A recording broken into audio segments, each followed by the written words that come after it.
Hello friends, good morning. നമ്മുടെ Kerala TV സീരിയലിലേക്ക് എല്ലാവർക്കും സ്വാഗതം. അങ്ങനെ നമ്മുടെ വേദ വീട്ടിൽ നിന്ന് ഇറങ്ങിപ്പോയി കഴിഞ്ഞപ്പോഴത്തേക്കും ആ വീട് ശരിക്കും ഒരു മരണ വീടിന് തുല്യമായി. എല്ലാവരും ആകെ തകർന്ന് തരിപ്പണമായിട്ട് അങ്ങനെ ഇരിക്കുക. അതുപോലെ തന്നെ വേദ വീട്ടിൽ കയറി ചെന്നിട്ട് മുറി അടച്ചിരിക്കുന്നതല്ലാതെ ആ മുറിയിൽ നിന്ന് വേദയൊന്ന് പുറത്തേക്ക് ഇറങ്ങാൻ പോലും കൂട്ടാക്കുന്നില്ല. വർഷയ്ക്കാണെങ്കിൽ വിവരം അറിയാഞ്ഞിട്ട് ഇരുന്നിട്ട് ഇരിപ്പ് ഉറക്കണമില്ല. എന്തുകൊണ്ടാണ് ഇന്നലെ വരെ ഈ വീടിൻ്റെ പടി പോലും കിടക്കാൻ താല്പര്യമില്ലാത്തവൾ ഇപ്പോൾ ഇതിനകത്ത് വന്ന് കയറി ഇരിക്കുന്നതെന്നുള്ളതാണ് വർഷയുടെ സംശയം മൊത്തം. അങ്ങനെ വർഷ അവിടെ കിടന്ന് അതും ഇതും പറഞ്ഞുകൊണ്ട് അങ്ങനെ ഇരിക്കുന്നു. ഇതേ സമയത്ത് നന്ദിനിയും വിനായകനും കൂടി വീട്ടിൽ നടന്ന ഈ പ്രശ്നങ്ങളെപ്പറ്റി സംസാരിക്കുക. അപ്പോൾ ഈ ഒരു സമയത്ത് ഇങ്ങനെയൊക്കെ ഉണ്ടാകണമെങ്കിൽ എന്തൊക്കെയോ ഇവിടെ കിടന്ന് കലങ്ങി മറിയുന്നുണ്ടെന്നുള്ള കാര്യം നന്ദിനി വിനായകനോട് പറഞ്ഞു. കലങ്ങി മറിയേ, നീ എന്നതാ ഈ പറയുന്നതെന്ന് ചോദിച്ചു. അത് പിന്നെ വിനയേട്ടാ, അവൾ ഇവിടെ നിന്ന് ഇറങ്ങിപ്പോകാൻ എന്തോ ഒരു വലിയ കാരണമുണ്ട്. അല്ലെങ്കിൽ ഒരിക്കലും ഈ ഭൂമി ഇടിഞ്ഞു വീണെന്ന് പറഞ്ഞാലും വേദ ഇവിടെ നിന്ന് ഒരിക്കലും ഇറങ്ങിപ്പോകുന്ന ഒരാളല്ല. നമ്മളാരും അറിയാത്തൊരു രഹസ്യം ഇതിനിടയിൽ കിടന്ന് കറങ്ങുന്നുണ്ടെന്നുള്ള കാര്യം പറയാം. അപ്പോൾ അത് കേട്ടപ്പോൾ നീ എന്നതൊക്കെയാണ് നന്ദിനി പറഞ്ഞത്? ഇതൊക്കെ നിൻ്റെ വെറും തോന്നലുകളാണെന്ന് പറയുമ്പോൾ പല സമയത്തും എൻ്റെ തോന്നലുകളൊന്നും വെറുതെ ആയിട്ടില്ല വിനയേട്ടാ. എൻ്റെ തോന്നലുകളൊക്കെ പിന്നീടത്ത് സത്യമായിട്ടേ വന്നിട്ടുള്ളൂ. അത് പല കാര്യങ്ങളും വിനയേട്ടനും അറിയില്ലേ എന്ന് ചോദിച്ചു. ഇവിടെ നമ്മളാരും അറിയാത്ത എന്തോ ഒരു രഹസ്യം അല്ലെങ്കിൽ എന്തോ ഒരു കാര്യം മനസ്സിൽ ഒളിപ്പിച്ചിട്ടാണ് വേദ ഇവിടെ നിന്ന് ഇറങ്ങിപ്പോയിരിക്കുന്നത്. വേദ ഇവിടെ നിന്ന് ഇറങ്ങിപ്പോകുന്നതിന് വ്യക്തമായ കാരണം ഉണ്ടെന്നും നന്ദിനി പറയുക. പക്ഷെ അത് ഇനി കണ്ടുപിടിക്കുക അത്ര എളുപ്പമുള്ള കാര്യമല്ല എന്നും പറഞ്ഞു. അങ്ങനെ ഇവർ രണ്ടുപേരും കൂടി വേദ ഇറങ്ങിപ്പോയതിനെ പറ്റിയുള്ള കാര്യവും പറഞ്ഞുകൊണ്ട് അവിടെ ഇരിക്കും കേട്ടോ. അത് കഴിഞ്ഞിട്ട് പിന്നെയെന്ന് പറഞ്ഞിട്ടുണ്ടെങ്കിൽ നമ്മുടെ അച്ഛൻ സുധാകരൻ മാഷ് റൂമിൽ ഇങ്ങനെ ഇരിക്കുന്നു. കമലയുടെ അടുത്തേക്ക് ചെല്ലുന്നു. കമല അപ്പോൾ ഭയങ്കര സങ്കടം. എന്നാലും അവളിവിടെ നിന്ന് പോയി കഴിഞ്ഞപ്പോഴത്തേക്കും വീട് ഉറങ്ങിയല്ലോ എന്നൊക്കെ പറഞ്ഞു. ഈ വീട്ടിൽ അവളുണ്ടായിരുന്നപ്പോൾ അവളുടെ വില ആർക്കും മനസ്സിലായില്ല, ഇങ്ങനെയാണെന്നൊക്കെ പറഞ്ഞ് കുറേ സങ്കടത്തോടു കൂടി നമ്മുടെ കമല ഇങ്ങനെ പറയുമോ. അത് കേട്ട് കഴിഞ്ഞപ്പോൾ സുധാകരൻ മാഷ് പറഞ്ഞു, അത് താൻ പറഞ്ഞത് വളരെ കറക്റ്റായിട്ടുള്ള കാര്യമാണ് വേദ. ഈ കുടുംബം ഇന്നൊരു കുടുംബമായി നിലനിൽക്കുന്നുണ്ടെങ്കിൽ അത് വേദ കാരണമാണ്. പക്ഷേ ശ്രീനിവാസനുമായിട്ടുള്ള വിക്രത്തിൻ്റെ ബന്ധമാണ് വേദയ്ക്ക് ഇവിടെ നിന്ന് ഇറങ്ങി പോകാനായിട്ടുള്ള കാരണമെന്ന് അത് ഞാൻ ഒരിക്കലും വിശ്വസിക്കില്ല എന്ന് അച്ഛനും പറയുക. കാരണം ഇതിൻ്റെ അപ്പുറം വലിയ പ്രശ്നങ്ങൾ വന്നപ്പോഴും അതിൽ നിന്നെല്ലാം വിക്രത്തെ പുഷ്പം പോലെ രക്ഷിച്ചു കൊണ്ടുവന്ന് ഈ വീടിന് അഭിമാനമായി മാറി നിന്ന് നമ്മളെ ഓരോരുത്തരെയും രക്ഷിച്ചും സംരക്ഷിച്ചു നിന്ന വേദ ഇനി വിക്രം നേരെ ആവില്ല എന്നും പറഞ്ഞ് ഇവിടെ നിന്ന് ഇറങ്ങിപ്പോകാൻ ഒരു ചാൻസും ഇല്ല എന്ന കാര്യം അച്ഛൻ പറയുകയാണ്. എന്നെ കാണാതായതോടുകൂടിയല്ലേ അവരുടെ സ്വഭാവത്തിൽ മാറ്റങ്ങളൊക്കെ ഉണ്ടായത് എന്നിങ്ങനെ കമലയോട് ചോദിക്കുമ്പം മാഷിനെ കാണാതായ സമയത്തൊന്നും വേദയ്ക്ക് ഒരു മാറ്റവും ഉണ്ടായിരുന്നില്ല. അച്ഛൻ തിരിച്ചു വരും, അച്ഛൻ ഒരു ആപത്തും വരില്ല, ഇതൊക്കെ പറഞ്ഞ് അവൾ മാഷിനെ അന്വേഷിക്കാൻ എല്ലാത്തിനും മുൻപന്തിയിൽ തന്നെയായിരുന്നു. പക്ഷെ പെട്ടെന്നൊരു ദിവസമാണ് വേദയിൽ മാറ്റങ്ങൾ സംഭവിച്ചത്. അതുകൊണ്ടാണ് വേദ എല്ലാവരിൽ നിന്ന് അകലം പാലിക്കാൻ ശ്രമിച്ചത് എന്നൊക്കെ ഇങ്ങനെ അമ്മ പറയുമ്പോൾ ഇനി എന്നെ പിടിച്ചുകൊണ്ട് പോയ ആൾക്കാർ ആരാണെന്ന് വേദയ്ക്കൊരു പക്ഷേ അറിയാമെങ്കിലോ കമല ഇങ്ങനെ അന്തം വിട്ട് നോക്കുക. അങ്ങനെ അറിയാമായിരിക്കുമോ മാഷ എന്നുള്ള രീതിയിൽ. എന്നെ പിടിച്ചുകൊണ്ട് പോയ ആൾ ഞാനിവിടെ തിരികെ എത്തുമ്പോൾ വേദ ഇവിടെ നിന്ന് പടിയിറങ്ങണം എന്ന് വല്ല നിബന്ധനയും വെച്ചിരുന്നോ എന്ന് പറയാൻ പറ്റില്ലല്ലോ എന്ന് പറഞ്ഞു. അപ്പോഴത്തേക്കും മാഷിൻ്റെ കണ്ണൊക്കെ നിറഞ്ഞു. എൻ്റെ ജീവനും എൻ്റെ ജീവിതത്തിനും വേണ്ടി അവൾ സ്വയം ഒഴിഞ്ഞു മാറി തന്നതാണോ എന്ന് എനിക്കൊരു സംശയമുണ്ട് എന്ന് മാഷ് ഇങ്ങനെ കമലയോട് പറയുമ്പോൾ മാഷേ എന്നും പറഞ്ഞിങ്ങനെ കമല വിളിക്കുക. അങ്ങനെ ആരാ മാഷെ ചെയ്യാനുള്ളത് എന്ന് ചോദിക്കുമ്പം അങ്ങനെ ആർക്കാ ചെയ്യാൻ പാടില്ലാത്തത്? ഒരു പക്ഷേ അവളുടെ സഹോദരനോ അല്ലെങ്കിൽ മറ്റാരെങ്കിലുമോ ഒക്കെ ആയിരിക്കാം, അല്ലെങ്കിൽ വാസുവനോ ഒരുപക്ഷെ ശ്രീനിവാസനോ ആര് വേണമെങ്കിലും ആകാം. ആരാണെന്നൊന്നും നമുക്ക് പറയാൻ പറ്റില്ല. പക്ഷേ എന്നെ കാണാതായതിൻ്റെ പിന്നിൽ അങ്ങനെ എന്തോ ഒരു ദുരൂഹതയുണ്ട് കമല. അതുകൊണ്ടാണ് കൊണ്ടുപോയവർ എനിക്ക് മയക്കുമരുന്ന് തന്നെ എന്നെ കിടത്തിയതും കാര്യങ്ങളൊന്നും മനസ്സിലാക്കാനുള്ള സാഹചര്യം ഒരുക്കാതിരുന്നതും.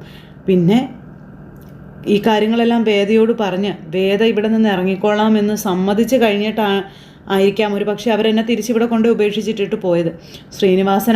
ശ്രീനിവാസനെതിരെ വേദ പോരാടുന്നത് അത് നിർത്താൻ വേണ്ടിയിട്ടുള്ള ഒരു കളി കളിച്ചതായിരിക്കാം.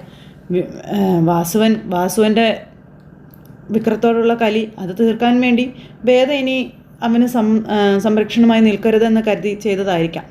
അല്ലെങ്കിൽ ഇനി അവരുടെ വീട്ടുകാരാണെങ്കിൽ അവളെ എന്നേക്കുമായി തിരിച്ചു പിടിക്കാൻ വേണ്ടി ചെയ്തതായിരിക്കാം. എന്താണെങ്കിലും ഇതിൻ്റെ പിറകിൽ നമ്മൾ ആരും അറിയാത്തൊരു ത്യാഗം അല്ലെങ്കിൽ ഒരു നോവുന്ന വേദന ഒളിഞ്ഞിരിപ്പുണ്ട് എന്ന കാര്യം മാഷു പറയുക. അപ്പോൾ അവളിനി ഒരിക്കലും തിരിച്ചു വരില്ലേ മാഷയെന്ന് ചോദിച്ച് കമല സങ്കടപ്പെടുമ്പം അവൾക്ക് വിക്രത്തെയോ നമ്മളെയൊന്നും വിട്ടു പോകാൻ പറ്റത്തില്ല കമല. ഇപ്പോൾ എന്തോ ഒരു സാഹചര്യം കൊണ്ട് അവൾ മാറി നിൽക്കുന്നു എന്ന് മാത്രം കരുതിയാൽ മതി. മാത്രമല്ല, അവൾ ഒരു കണക്കിന് മാറി നിൽക്കുന്നത് നല്ലതാ. വേദയുടെ മഹത്വം എന്താണെന്നും വേദ വിക്രത്തിന് ആരായിരുന്നുവെന്നും വിക്രം തിരിച്ചറിയണം. അങ്ങനെ വിക്രത്തിനെ മാറ്റിയെടുക്കാൻ സാധിക്കുന്നുണ്ടെങ്കിൽ അത് നല്ലൊരു കാര്യമല്ലേ എന്നും അച്ഛനിങ്ങനെ അമ്മയോട് പറയുക. അങ്ങനെ അതും പറഞ്ഞ് അവർ രണ്ടുപേരും സ്വയം ആശ്വസിച്ച് അങ്ങനെ ഇരിക്കുക കേട്ടോ. ഇത് കഴിഞ്ഞതിന് ശേഷം പിന്നെ കാണിക്കുന്ന നമ്മുടെ വേദ വീട്ടിലിങ്ങനെ ഭക്ഷണം ഒന്നും കഴിക്കാതെ റൂമിലിങ്ങനെ ഒറ്റപ്പെട്ടിരുന്ന് കരച്ചിൽ. അപ്പോൾ പത്മ ആണെങ്കിലും മുറിയിലേക്ക് കയറി വന്നപ്പോൾ മോളിങ്ങനെ ഇരുന്ന് കരയുക. വേദ, നീ എന്താ ഈ വന്നിട്ട് ഈ മുറിയിൽ നിന്ന് ഇറങ്ങാതെ ഇതിൽ തന്നെ ഇരിക്കുന്നത്? നിനക്ക് വിശക്കുന്നൊന്നുമില്ലേ? ഭക്ഷണം കഴിക്കാൻ വരാൻ പറഞ്ഞ് അമ്മ വിളിച്ചു. അപ്പോൾ എനിക്കൊന്നും വേണ്ട അമ്മയെന്ന് പറഞ്ഞു. ഞാൻ വന്നപ്പോൾ തൊട്ട് നിന്നെ ശ്രദ്ധിക്കാം. നീ മനസ്സായിട്ടല്ലേ ഇറങ്ങിപ്പോകുന്നത്? നിനക്ക് എന്താ പറ്റിയേ? നീ എന്തിനിങ്ങനെ സങ്കടപ്പെടുന്നതെന്ന് ചോദിക്കുമ്പോൾ സങ്കടമോ? എനിക്ക് സങ്കടമൊന്നും ഇല്ലല്ലോ. പോയതും ഞാൻ ആരോടും ചോദിച്ചില്ല, വന്നതും ഞാൻ ആരോടും പറഞ്ഞില്ല. അതിനിപ്പോൾ എന്താ കുഴപ്പം? അമ്മ വേണ്ടാത്ത അർത്ഥങ്ങളൊന്നും കാണണ്ടെന്ന് പറഞ്ഞു. അമ്മയ്ക്ക് വേണ്ടാത്ത അർത്ഥങ്ങൾ കാണേണ്ട കാര്യമില്ല മോളെ. മക്കൾക്കുടെ ഒരു ചലനത്തിന് എന്തെങ്കിലും സംഭവിച്ചാൽ അമ്മമാർക്കത് മനസ്സിലാകും. അമ്മയ്ക്കത് മനസ്സിലാകുന്നുണ്ട്. നിൻ്റെ മനസ്സിൽ വലിയൊരു ഭാരം തിങ്ങിയിരിക്കുന്നത് അമ്മയ്ക്ക് മനസ്സിലാകുന്നുണ്ട്. നീ എന്തിനാണ് അവിടെ നിന്ന് എല്ലാവരെയും ഉപേക്ഷിച്ച് ഇറങ്ങി പോകുന്നത് എന്നുള്ളതിൻ്റെ ഉത്തരം നീയായിട്ട് പറയുന്നു, അതോ അമ്മ ഇപ്പം എന്നോടൊന്നും ചോദിക്കരുത്, ഞാൻ അതിനൊന്നുള്ള ഉത്തരം പറയില്ല എന്ന് വേദ അമ്മയോട് പറഞ്ഞു. എനിക്ക് അവിടെ നിന്ന് പോരണമെന്ന് തോന്നി, അതുകൊണ്ട് ഞാൻ പോന്നു, അത്രേ ഉള്ളൂ. അതിനപ്പുറം മറ്റൊന്നുമില്ല എന്നും പറഞ്ഞിങ്ങനെ സംസാരിക്കുക. അങ്ങനെ അതും പറഞ്ഞ് അമ്മയെ അവിടെ നിന്ന് എനിക്ക് കുറച്ച് നേരം ഒറ്റയ്ക്ക് ഇരിക്കണം അമ്മ പൊക്കോളാൻ പറഞ്ഞു. അങ്ങനെ അമ്മയെ പറഞ്ഞു വിട്ടിട്ട് വേദ ഇങ്ങനെ അവിടെ ഇരുന്ന് ഭയങ്കര കരച്ചിലാട്ടോ. ഭയങ്കര കരച്ചിലെന്ന് പറഞ്ഞിട്ടുണ്ടെങ്കിൽ അവിടുത്തെ വിക്രത്തിൻ്റെ വീട്ടിലെ ഓരോ സെക്കൻഡ് നടന്ന കാര്യങ്ങളും അവരുടെ ജീവിതത്തിൽ സംഭവിച്ചുകൊണ്ടിരുന്ന സന്തോഷം, ദുഃഖം, പ്രശ്ന പരിഹാരങ്ങൾ, വിക്രവുമായിട്ടുണ്ടായിരുന്ന തൻ്റെ ബന്ധം, സന്തോഷം, ഇതെല്ലാം ആലോചിച്ച് വേദ അവിടെ ഇരുന്ന് ചങ്ക് പൊട്ടി കരഞ്ഞുകൊണ്ട് അങ്ങനെ ഇരിക്കുകയാണ്. അതേ സമയത്ത് അവിടെ ചേട്ടനും അതുപോലെ അങ്കിളും കൂടി പാർട്ടി നടത്തുക ഇവിടെ വേദ വീട്ടിൽ വന്നതിന്. ഇനി അധികം താമസിക്കാതെ വേദയെ ദർശനെ കൊണ്ട് കെട്ടിക്കാനുള്ള പരിപാടിയും കൂടിയാണ് ഇവർ ഒപ്പിച്ചു വെക്കുന്നത്. അതേ സമയത്ത് നമ്മുടെ വിക്രം മലയ്ക്ക് പോയിട്ട് വീട്ടിലേക്ക് വന്ന വിക്രത്തെ കണ്ടപ്പോഴത്തേക്ക് എല്ലാവരും ഓടിച്ചെന്നു. എല്ലാവർക്കും ഭയങ്കര സ്നേഹവും കാര്യങ്ങളും ഒക്കെ, പ്രസാദവും കാര്യങ്ങളെല്ലാം കൊടുത്തു. എല്ലാവരുമായിട്ട് വിക്രം ഇങ്ങനെ സംസാരിച്ചുകൊണ്ടിരിക്കുമ്പോൾ വിക്രത്തിൻ്റെ കണ്ണുകൾ പരതുന്നത് നമ്മുടെ വേദയാണ്. വേദ എവിടെ എന്നുള്ളൊരിത്. അപ്പോൾ വിക്രം കയറി വന്നപ്പോഴത്തേക്കും ഇവരോട് എല്ലാവരോടുമായിട്ട് പറഞ്ഞു, അതെ എല്ലാവരോടുമായിട്ട് എനിക്ക് കുറച്ച് കാര്യം സംസാരിക്കാനുണ്ടെന്ന് പറഞ്ഞു. അപ്പോൾ എല്ലാവരും ഇങ്ങനെ നോക്കുക എന്താ കാര്യം എന്നറിയാനായിട്ട്. നിങ്ങൾക്കെല്ലാവർക്കും ഞാൻ ശ്രീനിവാസൻ സാറിൻ്റെ കൂടെ ശ്രീനിസാറിൻ്റെ വലങ്കൈയായി നടക്കുന്നു എന്നുള്ളതായിരുന്നല്ലോ വിഷമവും പരാതിയും സങ്കടവും ഒക്കെ. ആ പരാതിയും വിഷമമൊക്കെ ഞാൻ അങ്ങ് മാറ്റാൻ പോവുകയാണ് എന്ന് വിക്രം പറയുമ്പോൾ അന്തം വിട്ടിങ്ങനെ കമലയും മാഷും അതുപോലെ അവരെല്ലാവരും നോക്കുക. മാറ്റാൻ പോവുകയാണെന്ന് പറഞ്ഞാൽ എന്താ നീ ഉദ്ദേശിച്ചത് എന്ന് വിനായകൻ അന്നേരം ചോദിച്ചു. അപ്പോൾ ഇനി ഞാൻ ശ്രീനിസാറിൻ്റെ കൂടെ ഒരു കാര്യത്തിനും പോകില്ല എന്നും അതിൽ നിന്നെല്ലാം പൂർണ്ണമായും പിന്തിരിഞ്ഞു എന്ന കാര്യം പറയാം. അതായത് താൻ നല്ലവനായി എന്ന്. ഇപ്പോൾ സ്വഭാവം അടിമുടി മാറിയാണ്, വലിയൊരു മാറ്റത്തോടു കൂടിയാണ് ശബരിമലയുടെ പടി ഇറങ്ങി നമ്മുടെ വിക്രം വീട്ടിൽ വന്നത്. അപ്പോൾ നീ ഈ തീരുമാനം നേരത്തെ എടുത്തിരുന്നെങ്കിൽ ഇപ്പോൾ ഇവിടെ ഇങ്ങനെയൊന്നും സംഭവിക്കുമായിരുന്നില്ലല്ലോ വിക്രം എന്നീ നന്ദിനി പറയുമ്പം അപ്പോൾ എല്ലാവരും പെട്ടെന്ന് ഞെട്ടലോടെ വിക്രത്തെ നോക്കി. എന്ത് സംഭവിക്കില്ലായിരുന്നു എന്ന്. അല്ല ഞാനിപ്പോൾ പോയപ്പോൾ എന്താ സംഭവിച്ചതെന്ന് വിക്രം ചോദിക്കുക. അപ്പോൾ നീയൊന്നും അറിഞ്ഞില്ലേ? എന്താ? വേദ ഇവിടുന്ന് ഇറങ്ങിപ്പോവേ. എങ്ങോട്ട്? വേദയെ വന്നതുപോലെ തന്നെ ഇവിടുന്ന് അങ്ങ് പോയി വേദയുടെ വീട്ടിലേക്ക്. ഇനി ഒരിക്കലും തിരിച്ചു വരില്ലെന്നാണ് പറഞ്ഞതെന്നും പറഞ്ഞുകൊണ്ട് നന്ദിനി. ഇപ്പം നന്ദിനി എന്നും പറഞ്ഞുകൊണ്ട് കമലയെ നേരം വിളിച്ചു. അല്ലമ്മേ, ഞാനുള്ള കാര്യമല്ലേ പറഞ്ഞുള്ളൂ, വേദ ഇവിടുന്ന് പറഞ്ഞിട്ട് പോയ കാര്യമല്ലേ ഞാൻ പറഞ്ഞേ, ഞാൻ വേറൊന്നും പറഞ്ഞില്ലല്ലോ, നീ കൂടുതലൊന്നും സംസാരിക്കണ്ട എന്ന് അമ്മ പറയുമ്പോൾ മിണ്ടാതിരിക്കടി എന്നും പറഞ്ഞുകൊണ്ട് വിനായകൻ നന്ദിനിയോട് പറയാം. അച്ഛാ അമ്മ വേദ അത് അവൾ പോയി എന്നുള്ള കാര്യം അപ്പോൾ ഇവർ പറഞ്ഞു. അപ്പോഴത്തേക്കും കരച്ചിൽ വന്നു വിക്രത്തിന്. വിക്രം ഭയങ്കരമായിട്ടിരുന്ന് കരയുക വേദ പോയി എന്ന് കേട്ട് കഴിഞ്ഞപ്പോൾ. അപ്പോൾ മകൻ കരയുന്നത് കണ്ടപ്പോൾ അച്ഛനും അമ്മയ്ക്കും സഹിച്ചില്ല. അപ്പോൾ അച്ഛൻ പറഞ്ഞു, ഇപ്പോൾ നീ ഇരുന്ന് കരഞ്ഞിട്ട് കാര്യമൊന്നുമില്ല എന്ന കാര്യം പറയുവാണ്. പിന്നെ അവൾ എന്നേക്കുമായി ഇവിടുന്ന് പടിയിറങ്ങി പോയതാണെന്നൊന്നും ഓർത്ത് നീ സങ്കടപ്പെടേണ്ട. തൽക്കാലം എന്തോ ഒന്ന് ആ കുട്ടിയുടെ മനസ്സിൽ കടന്നു കൂടിയിട്ടുണ്ട്, അതുകൊണ്ട് അവൾ ഇവിടെ നിന്ന് പോയി. പിന്നെ രണ്ടുപേരും അകലങ്ങളിൽ ഇരിക്കുമ്പോഴല്ലേ അത്രത്തോളം പ്രിയപ്പെട്ടതായിരുന്നു എന്ന് പരസ്പരം തിരിച്ചറിയുന്നേ. ഈ ഒരു പോക്ക് ആ ഒരു ഇതിന് നല്ലതാ. നിനക്കും അവൾക്കും പരസ്പരം നിങ്ങൾ എത്രത്തോളം പ്രിയപ്പെട്ടതായിരുന്നു എന്ന് നിങ്ങൾക്ക് പരസ്പരം തിരിച്ചറിയാനും മനസ്സിലാക്കാനും കഴിയുമല്ലോ. അങ്ങനെയൊരു യാത്രയായിട്ട് മാത്രം ഇതിനെ കൂട്ടിയാൽ മതി എന്ന് അച്ഛൻ മകന് പറഞ്ഞു കൊടുക്കുകയാണ്.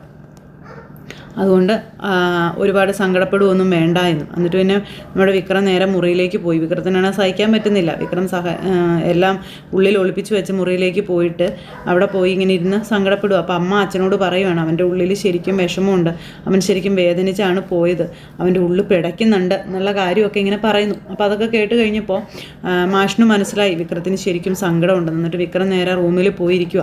റൂമിൽ പോയിരുന്നിട്ട് വേദയായിട്ടുണ്ടായിരുന്ന ആ ഒരു റൂമൊക്കെ കണ്ടു കഴിഞ്ഞപ്പോൾ വേദയായിട്ടുണ്ടായിരുന്ന ആ ഒരു ഇതൊക്കെ ഇങ്ങനെ ആലോചിക്കുകയാണ് വേദയെപ്പറ്റി. അപ്പോൾ ഇവിടെ ഇരുന്ന് വിക്രം ചങ്ക് പൊട്ടി കരഞ്ഞുകൊണ്ട് വേദയെപ്പറ്റി ആലോചിക്കുമ്പം അവിടെ വിക്രത്തെപ്പറ്റി ആലോചിച്ച് ചങ്ക് പൊട്ടി കരഞ്ഞ് വേദയെ ആലോചിക്കുന്നു.